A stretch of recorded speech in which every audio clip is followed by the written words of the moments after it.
चलिए एक स्थिति की कल्पना करते हैं। मतलब एक इंसान है जो दिन के 10-12 घंटे लगातार काम करता है हम्म। और उसने अपनी प्रोडक्टिविटी बढ़ाने के लिए दुनिया भर के महंगे ऐप्स का प्रीमियम सब्सक्रिप्शन ले रखा है। हाँ, आजकल बहुत आम है ये। बिल्कुल।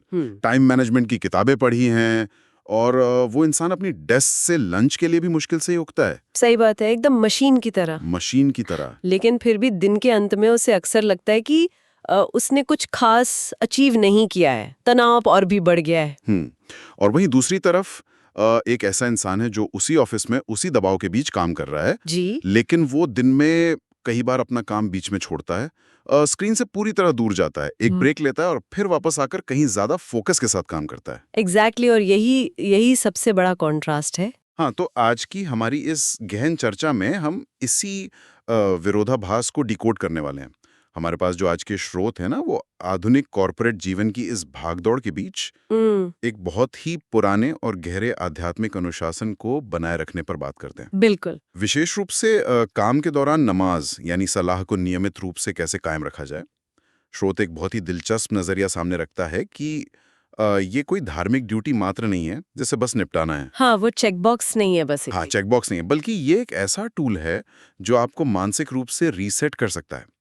लेकिन मेरा सवाल यह है कि जब आपके पास सांस लेने की फुर्सत ना हो, तो ये सब व्यवहारिक रूप से कैसे संभव है? यही वो बिंदु है जहां से स्रोत की असली गहराई समझ में आती है। हम अक्सर ना क्या करना है इस पर तो बहुत बात करते हैं, हाँ। लेकिन क्यों और कैसे पर अटक जाते हैं। मैं अक्सर देखती हूँ कि जब भी हम किसी आध्यात्मिक अनुशासन की बात करते हैं तो आमतौर पे दिमाग उसे एक अतिरिक्त काम या एक बोझ की तरह देखता है। जिसे एक और टास्क आ गया हो। बिल्कुल, दिमाग सोचता है कि भाई मेरे पास पहले से ही 25 ईमेल का रिप्लाई करने का प्रेशर है, अब मुझे ये 25 मिनट का काम और करना है। लेकिन स्रोत हमें इस पूरी प्रक्रिया को देखने का एक बिल्कुल नया चश्मा दे रहा है। नया चश्मा मतलब नजरिया बदलने की बात हो रही है। हाँ, ये समझाता है कि ये जो आध्यात्मिक ठहराव है ना, ये कोई रुकावट नहीं है। ओके। ये तो असल में उस दिनचर्या को साधने का एक तरीका है। होता क्या है कि जब काम का दबाव सबसे ज्यादा होता है, तब हमारा दिमाग ना फाइट और फ्लाइट मोड में चला जाता है। Stress response. एग्जैक्टली। यानी तनाव के उस लेवल पर जहां हमारी सोचने समझने की क्षमता कम होने लगती है। ऐसे में वो जो ब्रेक है, वो महज एक नियम का पालन नहीं है, वो एक मनोवैज्ञानिक और रूहानी रीसेट बटन है जो इंसान को उस तनाव के भंवर से बाहर खींचता है। ईमानदारी से कहूँ तो ये सुनने में बहुत ही आदर्श और किताबी बात लगती है। मैं समझ सकती हूँ। मतलब ये रीसेट बटन या आध्यात्मिक ठहराव जैसे शब्द सेमिनार में बहुत अच्छे लगते हैं। हाँ। लेकिन जब कोई बॉस के गुस्से का सामना कर रहा हो या किसी बड़े प्रोजेक्ट की डेडलाइन एकदम सिर पर हो, तो ये सारा माइंडसेट ना धरा का धरा रह जाता है। लोग हमेशा यही कहते हैं कि यार मेरे पास तो समय ही नहीं है। सही बात है। और ये बात कुछ हद तक सच भी है। समय किसी के पास नहीं होता।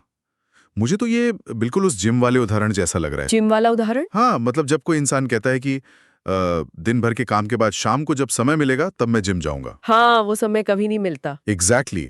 हम सब जानते हैं कि वो इंसान कभी जिम नहीं जाने वाला, क्योंकि समय कभी मिलता नहीं है। वो हमेशा किसी ना किसी काम में या किसी ना किसी उलझन से भरी जाता है। बिल्कुल। जो लोग असल में जिम जाते हैं वे क्या करते हैं? वे ये नहीं देखते कि जिम के लिए समय कहाँ खाली है। वे अपने जिम के समय के इर्द गिर्द बाकी कामों को तय करते हैं।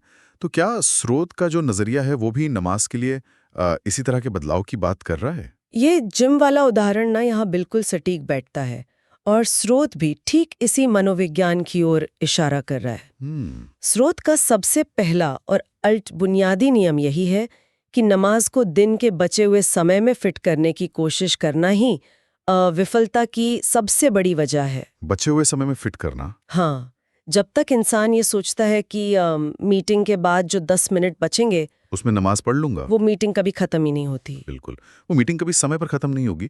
स्रोत कहता है कि आपको अपनी दिनचर्या को नमाज के समय के आसपास बुनना होगा। ओके।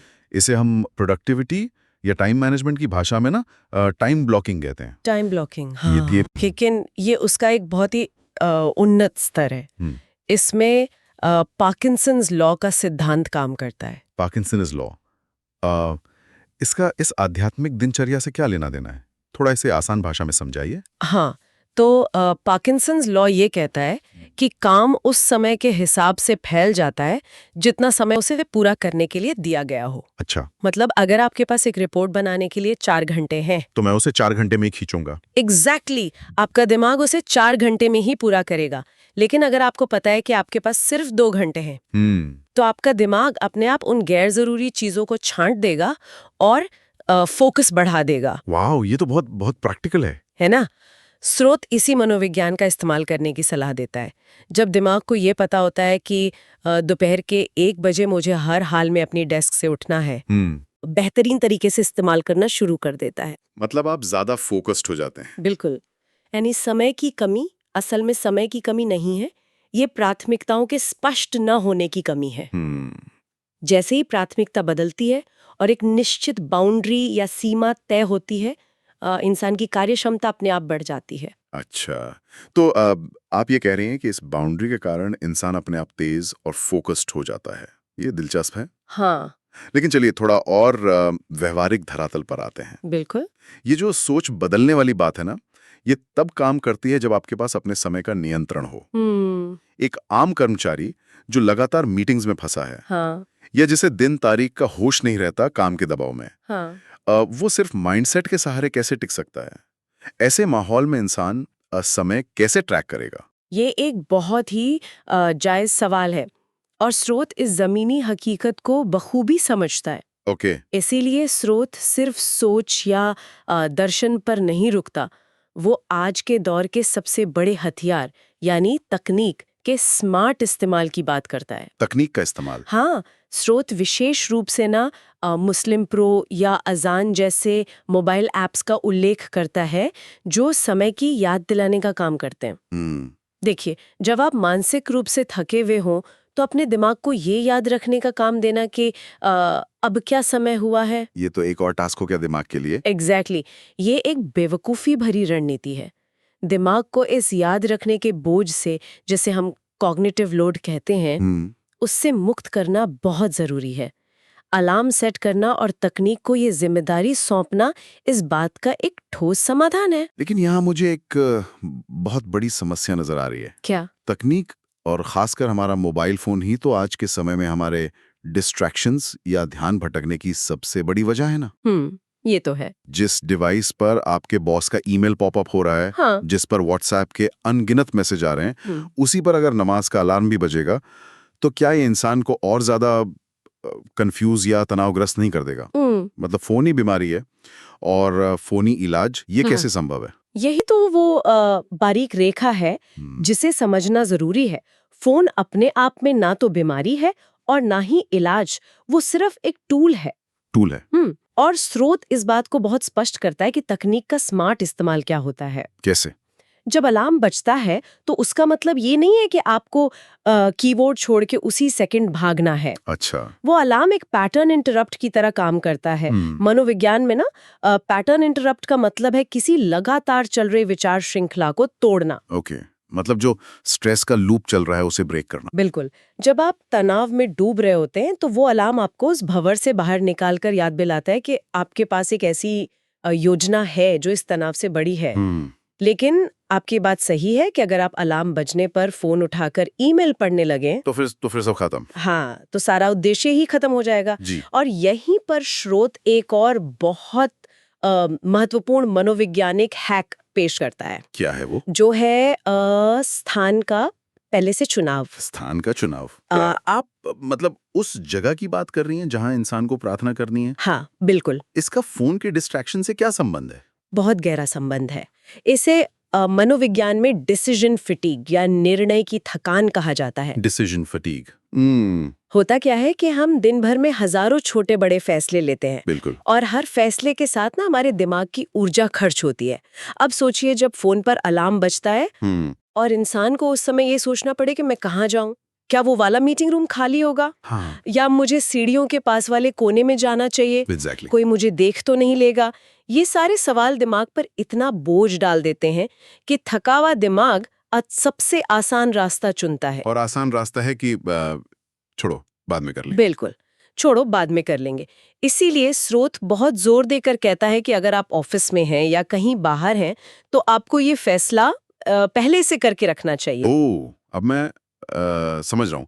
मतलब जब अलार्म बजे तो आपको सोचना ना पड़े, बिल्कुल आपका एक प्री प्रोग्राम्ड रास्ता होना चाहिए कि बिल्कुल। अलार्म बजा, मैं उठा और सीधा उस पहले से तय जगह पर चला गया। एग्जैक्टली जब जगह पहले से तय होती है ना, चाहे वो कोई शांत कोना हो, खाली मीटिंग रूम हो या पास की कोई मस्जिद हो, हाँ, तो वो जो निर्णय लेने का घर्षण या फ्रिक्शन होता है ना, हाँ, वो खत्म हो जाता है। फ्रिक्शन खत्म हो जाता आपका दिमाग एक ऑटो पायलट मोड में चला जाता है।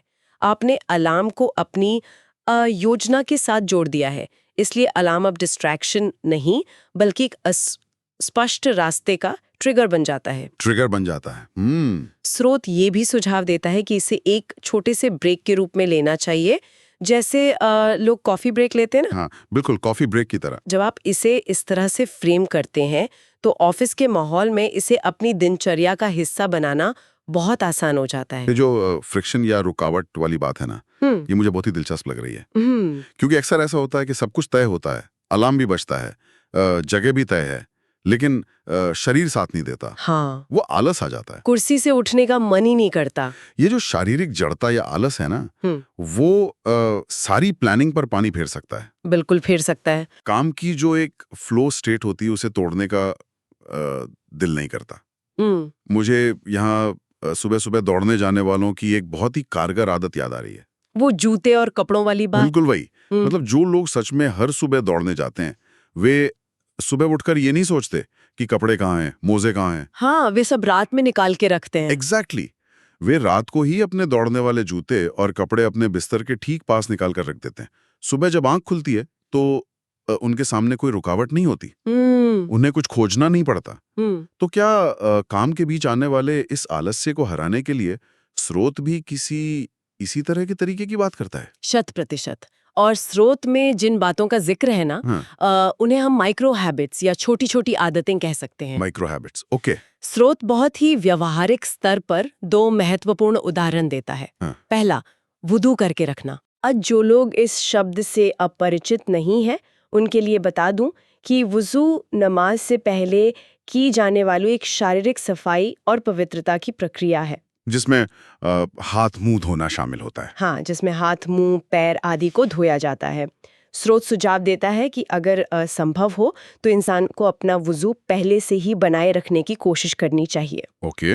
और दूसरा सुझाव है अपनी नमाज के चटाई हमेशा अपने आसपास या अपने डेस्क के पास रखना। तो ये बिल्कुल वो जूते बाहर निकाल के रखने जैसा ही हुआ। एग्जैक्टली। लेकिन क्या सच में इतनी छोटी सी बात से इतना बड़ा फर्क पड़ता है? मतलब सिर्फ हाथ मुंह धोने की प्रक्रिया ही तो कम हुई है। व्यवहार विज्ञान या बिहेवियरल साइंस के नजरिए से देखें तो ये एक बहुत बड़ा बदलाव है। कैसे? जब आप अपनी डेस्क पर बैठे हैं और अलार्म बजता है, तो अगर आपका वुजू नहीं है तो आपके दिमाग को कई कदम दिखाई देते हैं। उठना, वॉशरूम तक जाना, वहाँ सफाई की प्रक्रिया पूरी करना, वापस आना, चटाई ढूंढना, जगह पर जाना और फिर शुरुआत करना। बाप रे, ये तो सच में एक पूरा प्रोजेक्ट लग रहा है ना? दिमाग इस पूरी श्रृंखला को एक बड़े और थकाऊ टास्क के रूप में देखता है। लेकिन अगर आपका वुजू पहले से है और चटाई आपके बैग में या पास ही रखी है, तो आपने उस काम के 5 में से 4 कदम पहले ही खत्म कर दिए। वाओ! अब दिमाग को केवल एक काम दिखता है, उठकर उस तय जगह पर जाना। ये बैठने और उठकर जाने के बीच के घर्षण को शून्य कर देता है। मतलब फ्रिक्शन जीरो हो गया। बिल्कुल। इंसान का दिमाग हमेशा ऊर्जा बचाना चाहता है, और जब आप उसके लिए प्रक्रिया को इतना आसान बना देते हैं तो आलस्य के हावी होने की गुंजाइश ही नहीं बचती। शारीरिक तैयारी सीधे सीधे मानसिक तैयारी को प्रभावित करती है। ये तो सच में पूरी व्यवस्था को हैक करने जैसा है। अगर मैं इस पूरी बात को अब तक समझ पाया हूं तो ये एक बहुत ही मजबूत सिस्टम बन गया है। जी। हमने माइंडसेट बदलकर शुरुआत की, फिर हमने पार्किंसंस लॉ से फोकस बढ़ाया, तकनीक के जरिए फोन को डिस्ट्रैक्शन की जगह अपना सहायक बनाया, बिल्कुल। जगह पहले से तय करके डिसीजन फटीक को खत्म किया, और फिर वुजू और चटाई तैयार रखकर घर्षण या आलस्य को मात दी। ये तो सुनने में एक अभेद्य किले जैसा लगता है। ये एक बहुत ही शानदार सिस्टम है, इसमें कोई शक नहीं है। लेकिन मुझे पता था, मुझे पूरा यकीन था कि आप कोई ना कोई लेकिन जरूर लाएंगी, क्योंकि हम मशीनें नहीं हैं, है ना? बिल्कुल सही, हम मशीनें नहीं हैं। और सच कहूं तो दुनिया का बेहतरीन से बेहतरीन सिस्टम भी ढह सकता है।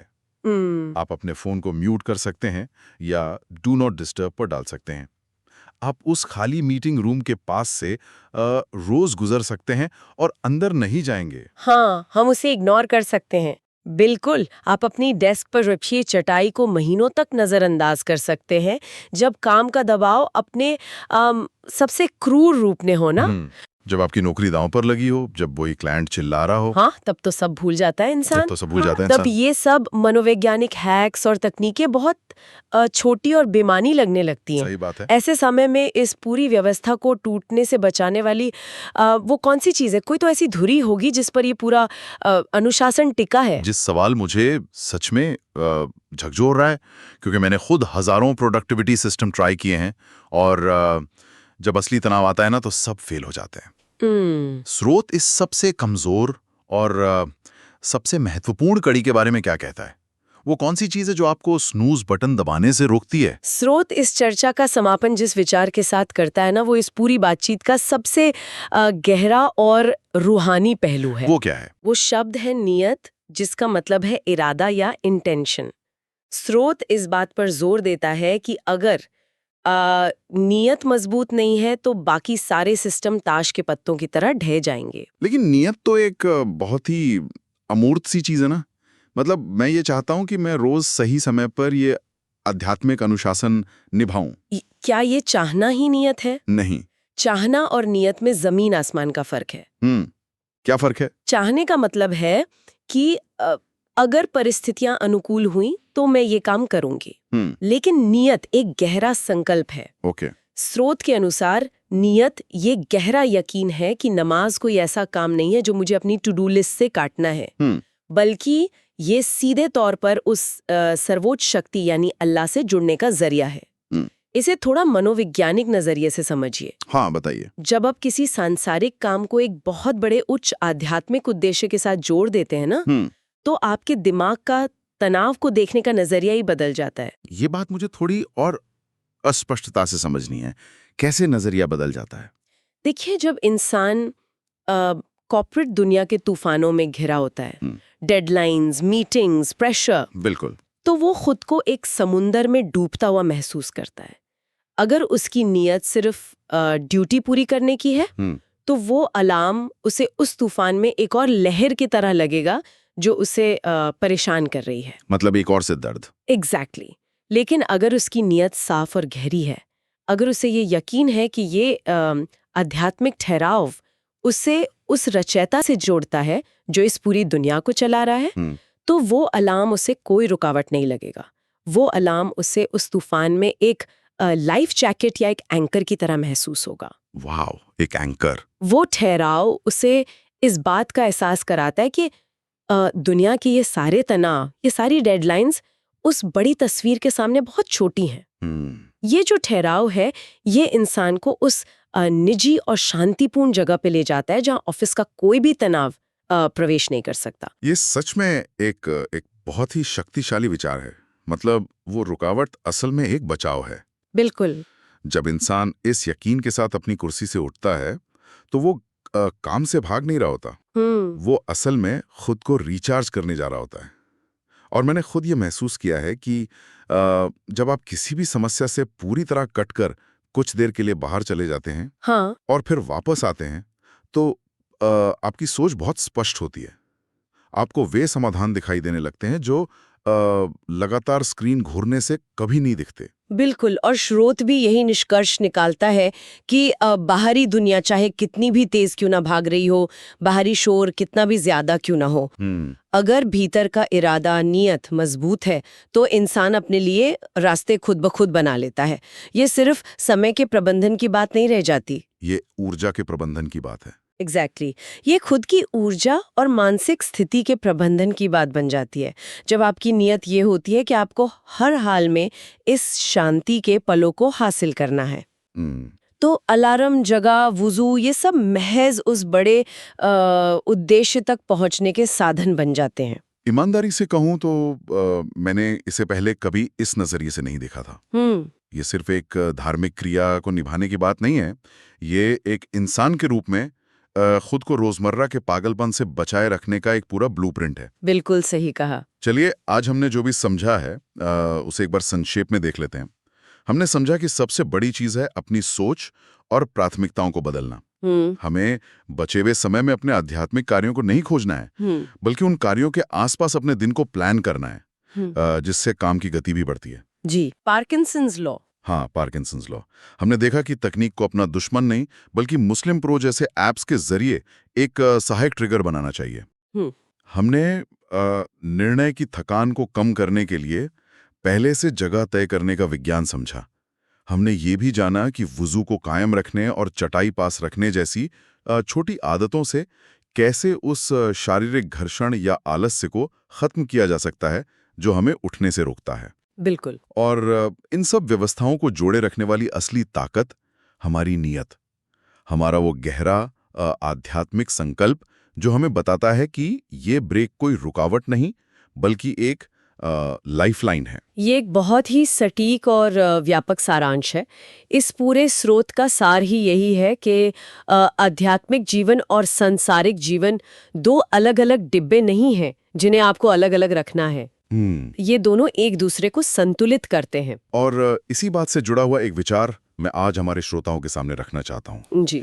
आज की इस आधुनिक और थका देने वाली कॉर्पोरेट दुनिया में ना, हम हमेशा प्रोडक्टिविटी बढ़ाने के पीछे भागते हैं। बिल्कुल। हम नए-नए सॉफ्टवेयर खरीदते हैं, महंगे मेडिटेशन के कोर्स करते हैं, बस किसी तरह अपना फोकस वापस पाने के लिए।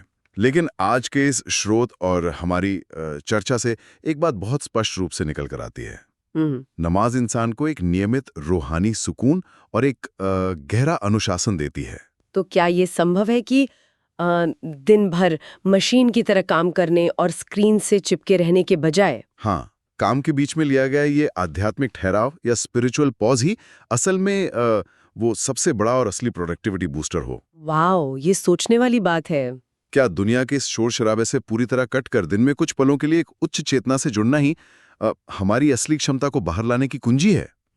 ये एक ऐसा विचार है जिस पर हम सभी को, चाहे हम किसी भी पेशे में हों, गंभीरता से विचार करना चाहिए। बिल्कुल। आज की इस गहन चर्चा में हमारे साथ जुड़ने, इन अवधारणाओं को समझने में अपना समय देने और हमारे साथ इस विचार मंथन का हिस्सा बनने के लिए आपका बहुत बहुत धन्यवाद। मिलते हैं अगली गहन चर्चा में एक नए स्रोत और एक नए नजरिए के साथ।